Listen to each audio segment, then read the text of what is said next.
বাংলার এক ছোট্ট গ্রাম। সেই গ্রামে বাস করত পরিশ্রমী চাষী মাধব। তার জীবনে ছিল কঠোর পরিশ্রম আর আত্মহীন অভাবের গল্প।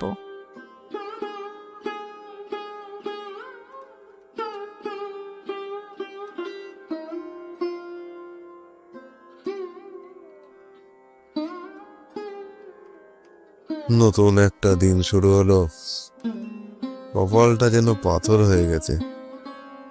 সারাদিন মাটি ঘুরি, ঘাম ঝরাই, তবুও ঘরে শান্তি নেই।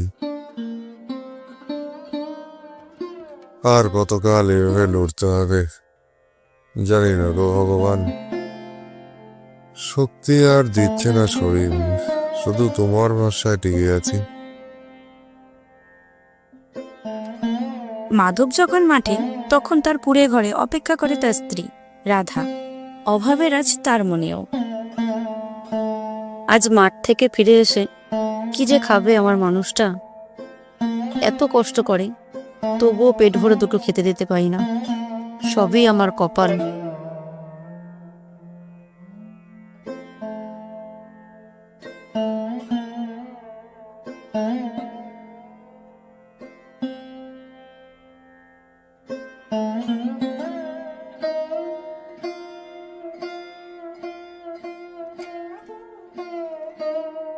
তুমি এসেছো?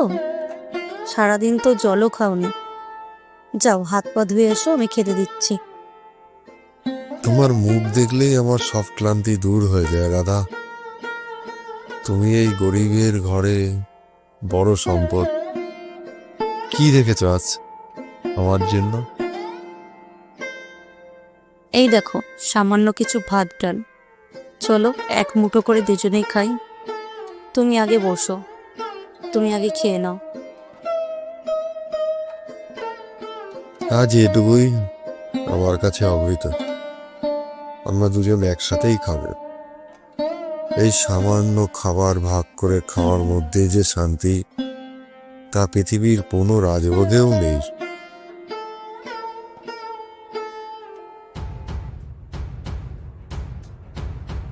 বাবা, আমাকে একটু খেতে দেবে? আমি সারাদিন কিছু মুখে দিতে পারিনি। এই খিদে আর সইতে পারছি না। এখনো তো খেতেই শুরু করলাম না।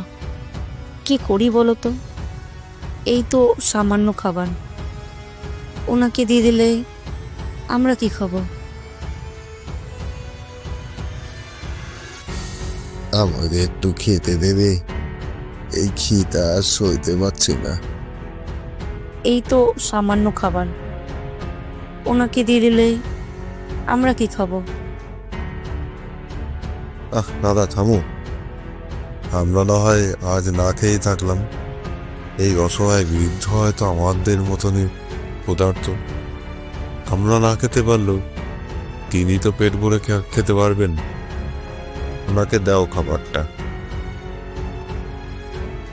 কিন্তু তুমি তুমি যে সারাদিন না খেয়ে খেটে এসেছো, আমি এটা সইতে পারবো না।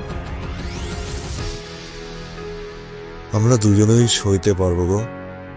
ভগবানের দান, এটুকু তো ত্যাগ করতেই হবে। যাও, এই খাবারটা ওনাকে দিয়ে এসো। তোমরা আমায় শুধু খাবারই দিচ্ছ না, তোমরা নিজেদের জীবনের থেকে অংশও দিচ্ছ। তোমাদের মতো নিঃস্বার্থ মানুষ খুবই কমই দেখি। ভগবান তোমাদের মঙ্গল করুন।